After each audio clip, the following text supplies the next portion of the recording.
O'zbekiston Qizil kitobiga kiritilgan gepard yo'q bo'lib ketgan kenja tur sifatida qayd etilgan. So'nggi marta 20-asrning o'rtalarida Qizilqum sahrosida kuzatilgan. Hozirgi kunda yashashi haqida rasmiy tasdiqlar yo'q.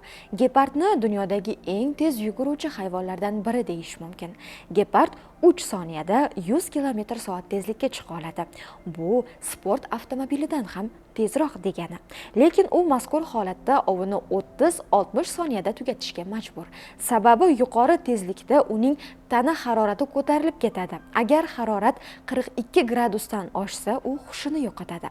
Gepardlar boshqa yirtqichlardan farqli ravishda ovining 70%ni muvaffaqiyatli yakunlaydi. Ayrim erkak gepardlar kichik guruh bo'lib yashaydi. Bu ularning ov va hudud himoyasida kuchliroq bo'lishiga yordam beradi. Gepardlarning yuzi bo'ylab ko'zdan pastga qarab tushgan qoramtir chiziqlar bor. Bu chiziqlar quyosh nurlarini qaytarib, ularni uzoqni yaqin ko'rishga yordam beradi. Bunday chiziqlarni ba'zan tabiiy ko'zoynak deb ham atashadi. Tarixiy manbalarga ko'ra, gepardlar Qizilqum, Zarafshon vodiysi, hatto Samarqand va Buxoro vohalari atrofida ham uchragan.